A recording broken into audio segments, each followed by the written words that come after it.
Ladies and gentlemen, hi, how you doing? Welcome back to the channel. Thank you so much for stopping by. The overall long-range meta here in Warzone after the Season 4 update and all the various different meta updates that we had with that is looking a little bit different from some of the seasons past. It's got a lot of parity. It's very competitive across the board. And with that today, I wanted to go through and break down the new best long-range weapons and loadouts for them. So we're starting first with obviously a couple of sniper options. You can't have the long-range meta without some snipers in there. And while the car cannot infinitely one-shot like some other sniper options can, this particular build has an 85-meter damage range, and I would certainly consider 85 meters to be long range. That's where it can one-shot headshot against full plates, so that's plenty for the vast majority of fights you're going to take, especially on Resurgence, but also even applicable over on the big map as well. So setup here, pretty standard, pretty much the same that we've been covering the past few days. Sonic Suppressor helps out extending that range and that velocity some, so making it more lethal and have a better one-shot range.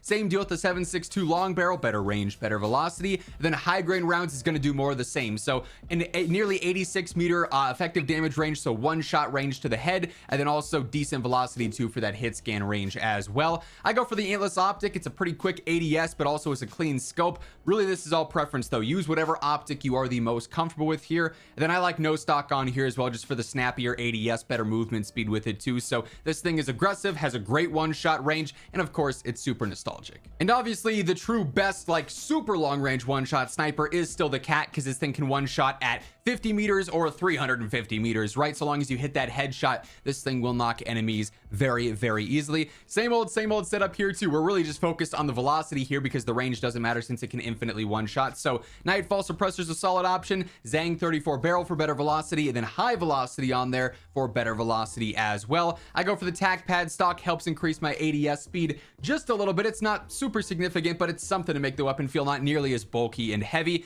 Then I also go for the quick pull on there too, just so I can get shots off faster back to back and get those cleanup kills or get those secondary shots to knock whatever the situation might call for there. But yeah, this is clearly still the most well-rounded overall sniper in the game, especially for long range. Now the BP-50, even though I think a lot of players probably look at this as like more of a versatile run and gun rifle, is still actually incredible for long range, right? It actually has one of the best TTKs out of all the rifles for long range fights, 50, 60, 70 meters there. And it also just so happens it's incredibly easy to use as well. So that's kind of a win-win. Your damage per mag over range kind of suffers because we do only have a 45 round Cinemag here, but it being so easy to use and having such a quick TTK means you can make do with 45 just fine. I also go for the Moat 40 stock on here. Really nice combo of control and mobility that you don't really see on too many attachments, so that's a nice little hybrid option there, I guess. Lower 9 heavy barrel, increasing the efficiency in the mid to long range with better range, velocity, and control, and a bit of firing aim stability. DR6 hand stop, just because this thing is so easy to use, I can also keep this thing nice and agile and aggressive at the same time and still land shots, which I love personally. And then cast the spray compensator, just attacking that horizontal control and obviously making this pattern a lot more predictable and the weapon just a lot more stable over some of those longer range fights. So whether you're playing big map or Resurgence, this thing's going to be able to hold its own across the board. One of my personal favorite weapons, and has been for the past few seasons. And then the buffed MTZ-556, this thing is feeling great for the long range right now. Again, pretty easy to use despite the faster fire rates, and it kind of hits. I'm really enjoying this thing this season. So while it's invisible in the background for whatever reason, we do have Spirit Fire Suppressor on here, 3-in-1 range, velocity, and control, and of course it's keeping us off the map as well. We got the Drifter heavy long barrel for way better range. That's a crazy good effective damage range, better velocity here as well, better control too. I also go for Bruin heavy support. Now if you are super comfortable with how this weapon behaves, you could drop that and throw on some high grain rounds and get that velocity up even more for that better hit scan range. That's definitely an applicable option, like I said, if you're very good with the control.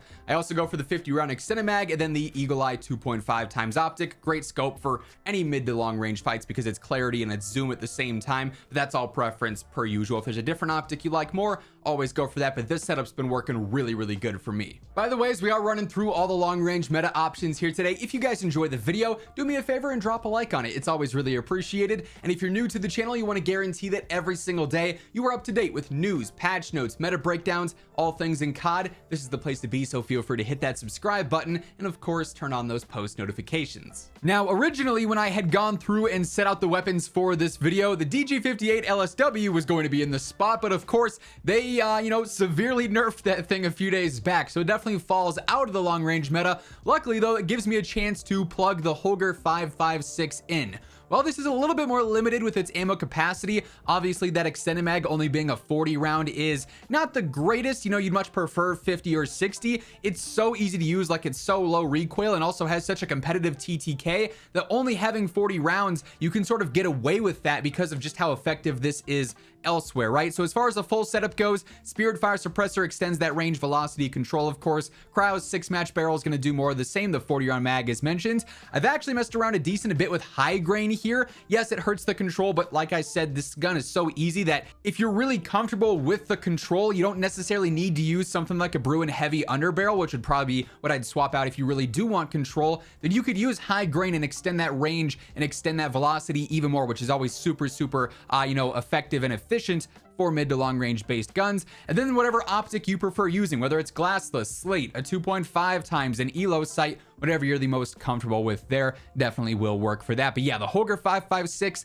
is feeling great right now. And of course, as is the Holger, this and the DG are like neck and neck. They're right there with one another in terms of their overall long range efficiency. It's kind of just a matter of preference and which one you're more comfortable with. You really can't go wrong with either one though here. Holger setup going to be very basic compared to what we've been using lately. Spirit Fire Suppressor, the Holger factory barrel, range, velocity, and control as always. Bruin heavy support, 2.5 times Eagle Eye, and then the Ascent Lord stock. That said, again, if you're super comfortable with this gun, you could drop the control stock and throw on high grain ammo, and you'll end up getting that velo up over 1,000, which is definitely desirable to say the least. So you can mess around at that build a little bit, see what works well for you, but this thing is a banger at the end of the day. Hey everyone, wanted to take a quick second to shout out my friends over at G Fuel. If you were looking to drop into some games energized and focused, look no further than G Fuel. They got you covered for pretty much everything, honestly. They got the hydration formula tubs, the standard energy tubs, they've got the cans, and best of all, if you want to get anything at all from the G Fuel site, you can throw in code IMMORTAL and get a nice little discount at checkout. And who knows, maybe the more the code gets used, the better chance of our Shaker Cup maybe one day returning. But yeah, if you want to check anything out, the link will be down in the description below. Now the RAPP H is definitely the slowest, the heaviest, the bulkiest LMG of all the ones that we've talked about today, but it also has one of the craziest TTKs over long range, while being relatively easy to use at the same time. So for the long range meta, while this one might feel a little bit more awkward, it's definitely a viable option. So initially here, 2.5 times Eagle Eye, very standard. The reload and everything is so abysmally slow here, I don't want to do it as much as I don't have to. So I'm going to sit here and go for the 100 round mag. Even though it's an LMG and it already has a good default mag, reloading less is the most optimal scenario here for sure. I also got high grain on here. Velo's almost up to 1,000, so that's pretty solid, and it's got a great effective damage range. We got Bruin heavy support for better control per usual, and then also Cassis break on here as well. So really attacking the control, making this gun even easier to use and even more predictable. And then when you do land your shots, this thing just absolutely shreds. And then lastly here, we got the MCW 6.8. This thing has a great